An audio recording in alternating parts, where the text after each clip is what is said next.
Une quinzaine de militaires français ont été déployés au Groenland dans le cadre d'une mission d'exploration et d'autres renforts arrivent. Cette décision, elle intervient alors que le président américain Donald Trump répète vouloir s'emparer du Groenland, y compris par la force s'il le faut. Mais alors pourquoi est-ce que des soldats français ainsi que des soldats européens sont envoyés au Groenland? Donald Trump pourrait-il réellement s'emparer de l'île et que comptent faire les pays européens? Salut, c'est Hugo, j'espère que vous allez bien. C'est donc le sujet à la une de ces actualités du jour sur YouTube et en podcast audio sur toutes les plateformes, et j'en profite au passage pour vous remercier pour votre confiance. Vous êtes de plus en plus nombreux sur YouTube et en podcast, merci par ailleurs pour tous vos retours. On va continuer à essayer de vous informer au mieux. Alors, on en a déjà parlé plusieurs fois sur la chaîne ces derniers jours. Trump convoite le Groenland depuis longtemps, il affirme que le territoire est une nécessité absolue pour la sécurité nationale américaine, et il n'exclut pas le recours à la force militaire. En 2019, lors de son premier mandat, il avait même proposé d'acheter le Groenland, ce qui avait été rejeté par le Danemark et par le Groenland. Alors pour vous remettre un petit peu de contexte en une phrase, et après on va voir les dernières informations. Le Groenland, c'est donc un territoire qui a une certaine forme d'autonomie aujourd'hui, mais qui appartient au Danemark. Ça se passe donc au nord-est de l'Amérique du Nord, au niveau de l'Arctique. On va voir dans un instant pourquoi est-ce que cette région intéresse autant Trump, mais avant ça, revenons sur cette réunion qui a été organisée ce mercredi à la Maison-Blanche aux États-Unis. Il y avait des diplomates danois et groenlandais pour discuter de l'avenir du Groenland. Côté américain, Trump n'était pas présent, mais il y avait le vice-président J.D. Vance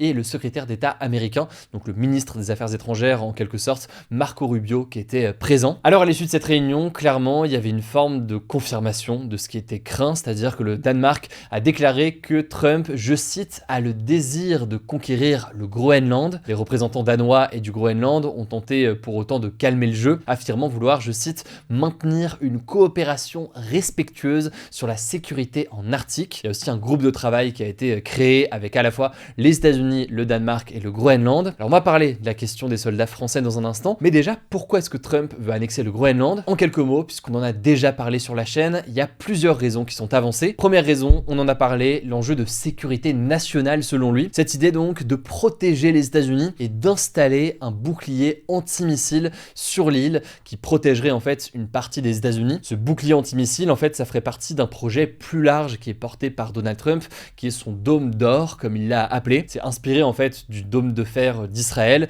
qui viserait donc à protéger les États-Unis de toute attaque par des missiles. Mais c'est un projet qui est extrêmement ambitieux, voire irréaliste selon certains. On aura l'occasion d'en reparler. L'autre enjeu affiché, c'est la question des ressources, notamment du pétrole ou encore des terres rares qui restent à explorer et qui sont importantes d'un point de vue technologique. On revient là-dessus juste après. Et enfin, dernier objectif, là aussi c'est un secret de polichinelle, c'est l'intérêt commercial, puisqu'en fait, avec le réchauffement climatique et avec la fonte des glaces, eh bien, il y a de nouvelles routes commerciales qui ouvrent dans l'Arctique. Alors, face à toutes les déclarations de Trump, le Premier ministre français Sébastien Lecornu a qualifié de sérieuses les intentions de Trump concernant le Groenland, appelant à ne pas sous-estimer la parole du président américain. Et on le disait donc, Emmanuel Macron l'a confirmé dans un discours aujourd'hui, des soldats français ont été envoyés sur place et ils sont déjà arrivés. C'est donc à la demande du Danemark que la France, la Suède, l'Allemagne et la Norvège ont déployé des troupes au Groenland, le tout dans le cadre d'une mission militaire européenne qui a été baptisée Arctic Endurance. Côté français plus précisément, c'est une quinzaine de soldats spécialisés en haute montagne qui sont déjà présents à Nuuk, qui est donc la capitale. Ils participent à des exercices de reconnaissance et d'exploration du territoire qui se dérouleront jusqu'à samedi. Emmanuel Macron a aussi annoncé ce jeudi l'envoi de renforts terrestres, aériens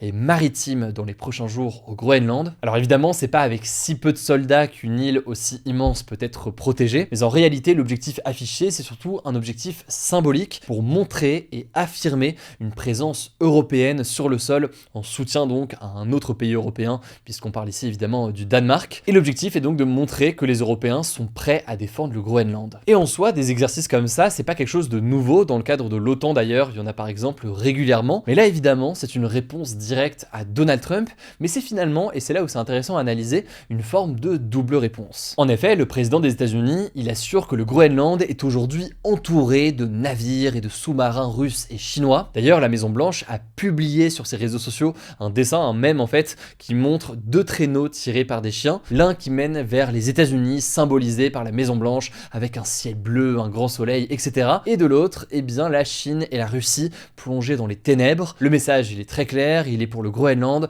Choisissez en gros entre les États-Unis ou alors la Chine et la Russie. Et donc ce déploiement, même s'il est évidemment très faible aujourd'hui, il est symbolique, mais il viserait donc à la fois à dissuader les États-Unis de toute attaque sur le Groenland, mais il viserait aussi à dire à Donald Trump, regardez, on va renforcer notre présence au Groenland, on va pouvoir travailler ensemble, donc vous n'avez pas besoin de craindre une attaque de la Russie ou de la Chine sur le Groenland, puisque regardez, les Européens sont présents. A noter par ailleurs qu'au-delà de cette mission, le Danemark a aussi investi près de 12 milliards d'euros depuis l'été 2025 dans l'objectif d'augmenter la présence militaire et les capacités de surveillance au Groenland, avec par ailleurs des avions, des bateaux et des infrastructures de contrôle. Mais alors une fois qu'on a dit tout ça, est-ce que réellement la Chine et la Russie sont des véritables menaces pour le Groenland? Eh bien en réalité pas vraiment. Selon les services de renseignement danois, il n'y a aucune présence militaire significative qui existe autour du Groenland. Alors faut pas minimiser non plus les choses, la Russie elle est bien active dans l'Arctique, avec des bases et des patrouilles au nord et à l'est, mais pas directement aux abords du Groenland. Et quant à la Chine, elle se concentre surtout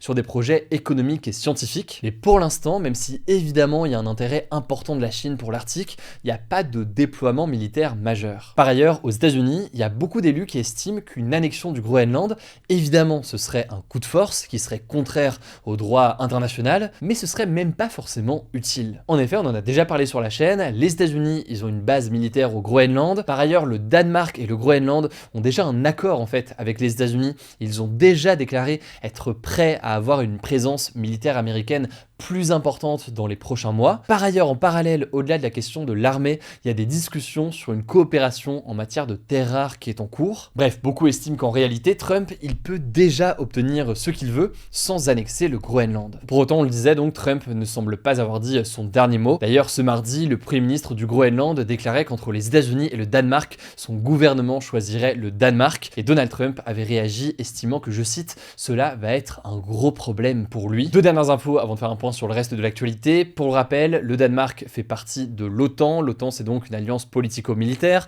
Les États-Unis aussi font partie de l'OTAN. Donc forcément, une attaque des États-Unis sur le Groenland qui appartient au Danemark, eh bien ce serait quelque chose d'assez inédit, avec des conséquences politiques et juridiques extrêmement importantes. A noter enfin que la France a aussi annoncé qu'elle ouvrait un consulat français au Groenland, donc une présence diplomatique au Groenland. Là aussi donc dans l'objectif de réaffirmer une forme de coopération avec le Danemark. Bref, beaucoup de débats en France sur la marche à suivre face à Donald Trump dans la situation actuelle. On va se plonger plus en détail dans le débat en France sur le sujet dans les prochains jours. Je vous laisse avec Blanche pour le reste de l'actualité importante du jour et je reviens juste après. Merci Hugo et bonjour à tous. On commence avec cette info. Les tueries en Iran ont pris fin après la répression de manifestations par les autorités. C'est ce qu'a affirmé le président américain Donald Trump ce mercredi. On vous en parlait hier, l'ONG Iron Human Rights recensait plus de 3428 personnes tuées pendant cette répression et plus de 10 000 personnes arrêtées. La chaîne américaine CBS News évoque, elle, un bilan beaucoup plus élevé de 12 000 morts. Ces chiffres, ils sont difficiles à vérifier et probablement sous-estimés, d'autant plus que la coupure d'internet imposée par le régime depuis jeudi dernier reste en vigueur. En tout cas, Donald Trump a affirmé tenir ces informations de sources très importantes de l'autre côté. Selon ces sources, les exécutions de manifestants prévues par le régime iranien n'auraient finalement pas lieu. De son côté, le ministre iranien des Affaires étrangères, Abbas Araghchi, a aussi affirmé qu'il n'y aurait pas de pendaison ce mercredi et ce jeudi, dans une interview donnée à la chaîne américaine Fox News. Parmi ces manifestants se trouve aussi Erfan Soltani, 26 ans, accusé de rassemblement contre la sécurité nationale et de propagande contre le système. Les États-Unis craignaient qu'Erfan soit condamné à mort, mais le pouvoir judiciaire iranien a précisé qu'il serait condamné à de la prison s'il était reconnu coupable. On continuera à suivre ça. Deuxième info, le plan visant à mettre fin à la guerre dans la bande de Gaza va désormais passer dans sa deuxième phase. C'est ce qu'a annoncé ce mercredi l'émissaire de Donald Trump, Steve Witkoff. Cette phase consiste notamment à désarmer le Hamas, ce que le groupe islamiste palestinien refuse toujours. L'armée israélienne devrait aussi continuer à se retirer du territoire dont elle contrôle encore environ la moitié aujourd'hui, mais Israël n'a pas exprimé sa volonté de vouloir se retirer. Ces deux points pourraient donc bloquer la mise en place de cette nouvelle phase. La phase 1, elle, est entrée en vigueur le 10 octobre. La phase 2 comprend aussi la présence d'un comité de transition qui administrera le territoire palestinien sous la supervision d'un conseil de paix présidé par Donald Trump, et c'est l'ancien vice-ministre palestinien Ali Shat qui dirigera ce comité. En tout cas, le Hamas a déclaré à plusieurs reprises qu'il ne cherchait pas à jouer un rôle au sein de la future gouvernance à Gaza. On vous tiendra au courant. Troisième actu, la présidente par intérim du Venezuela, Delcy Rodriguez, s'est entretenue avec Donald Trump ce mercredi lors d'une longue conversation. Il s'agit de la première conversation entre les deux pays rendue publique depuis l'enlèvement par les États-Unis de Nicolas Maduro le 3 janvier dernier. Donald Trump a assuré que les États-Unis, je cite, travaillaient très bien avec la nouvelle dirigeante qu'il a qualifiée de personne formidable. Les deux dirigeants ont notamment discuté de commerce, du pétrole vénézuélien ou encore de sécurité nationale. Il a aussi affirmé faire, je cite, des progrès considérables en contribuant à la stabilisation et au redressement du Venezuela et que le Venezuela sera bientôt à nouveau grand et prospère, peut-être plus que jamais auparavant. Il faut savoir qu'avant d'être nommée présidente par intérim, Delcy Rodríguez était ministre du pouvoir populaire des hydrocarbures et elle a été ministre dans des gouvernements successifs du régime ces 20 dernières années. Selon les experts, en soutenant sa nomination, Donald Trump privilégie la stabilité politique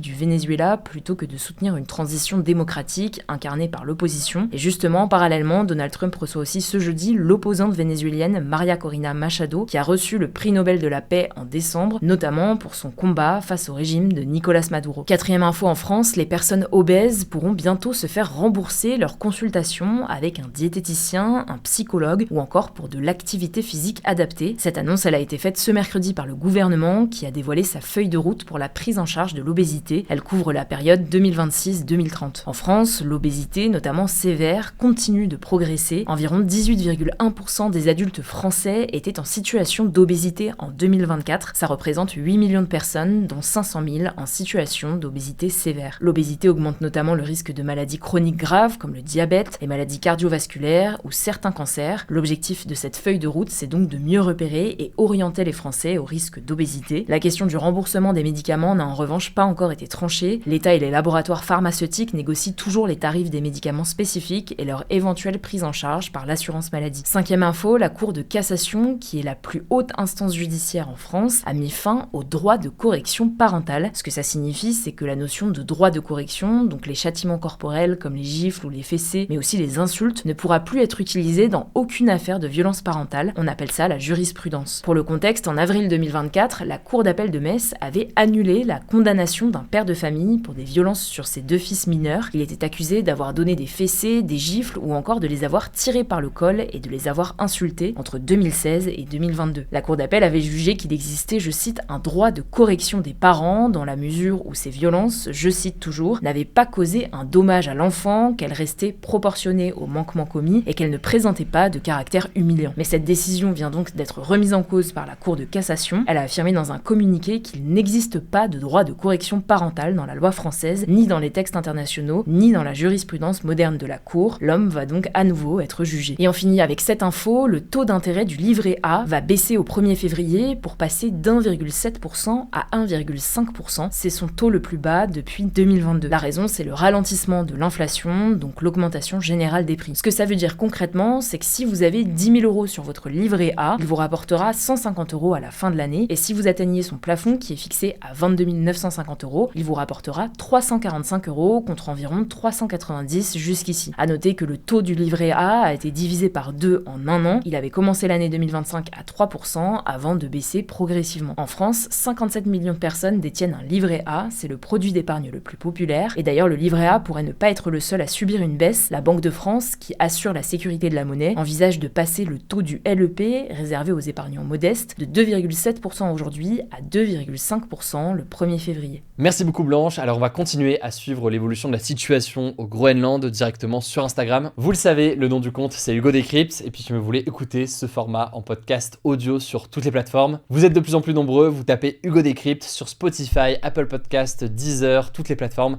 n'hésitez pas, bienvenue à tous les nouveaux. Merci pour votre confiance, et puis on se dit à demain pour une nouvelle vidéo.